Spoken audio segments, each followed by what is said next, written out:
No, I'm not. I've made my position on this clear.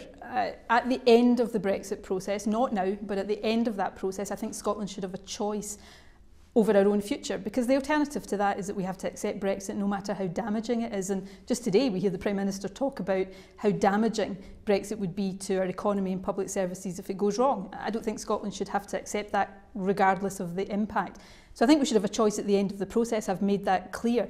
But I've also said that in this election there's a more immediate opportunity, and that is to strengthen Scotland's hand in the Brexit negotiations so that we can make sure Scotland's voice is heard and try to avoid an extreme Brexit that would take Scotland out of the single market as well as out of the EU, because that would put tens of thousands of Scottish jobs on the line. So that's the immediate opportunity here, as is the ability with a strong group of SNP MPs to stand against further Tory austerity. And at the centre of the manifesto I've published today, we've put forward an alternative to continued Tory austerity that would allow investment in our public services and our economy and allow us to call a halt to the social security cuts that are putting so many more people into poverty. You've even changed your language around independence. You talk about Scotland having a choice. We almost never hear you actually saying a second referendum on independence, whilst your opponents are putting that front and centre of their campaigns. It's as though you're almost a bit embarrassed about it. Look, I've campaigned for Scotland to be independent all my political life. I don't think anybody is under any illusion about my position on this. But I've got opponents, yes, saying I'm talking about nothing else when, as you've just said, that's not true. But they want to talk about nothing else because they, particularly the Tories, are embarrassed about their record and about the policies that are in their manifesto. What I'm saying is that I want us to have a choice at the end of this process, not now, but at the end of the process, to avoid having to accept Brexit no matter how damaging it is, because that would have implications for our economy and our public services, perhaps for many, many decades to come.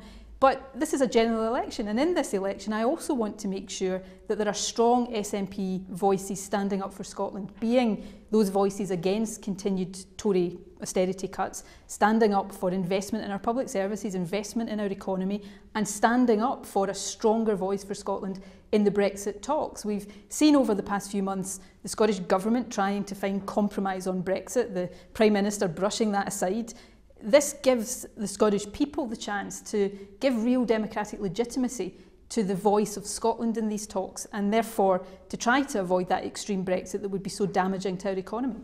Just a couple of months ago you were saying there should be a second referendum on Scottish independence before the Brexit deal is signed, once the terms are clear, but before the UK's left the EU. Now you talk about the end of the process. Is your timetable slipping? My timetable has not changed. I've always said at the end of the process, and that's for a very obvious reason, because any choice has to be an informed choice. So we need to know the terms of the Brexit deal. That means it's not now, it's later. Now, when I set out the timescale previously, that was and is based on what the Prime Minister herself is saying will be the end of the Brexit process.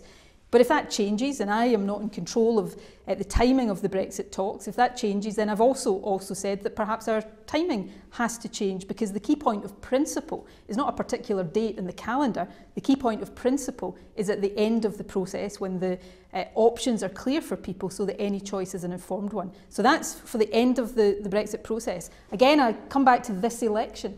And there is an opportunity in this election, not just to underline the right of the Scottish people to have that choice, but also to strengthen our hand in the Brexit talks so that we can avoid that extreme approach to Brexit. I mean, I was horrified again just yesterday to hear the Prime Minister talk about the prospect of walking away with no deal. That would be devastating to the economy. It would threaten tens of thousands of jobs, possibly hundreds of thousands of jobs across the UK, and for almost every sector of our economy mean tariffs and difficulties in trading with our biggest marketplace. So it's really important that Scotland's voice is heard in this. And June the 8th, whether people voted Leave or Remain in the referendum, it's an opportunity to strengthen not Theresa May's hand, but to strengthen Scotland's hand.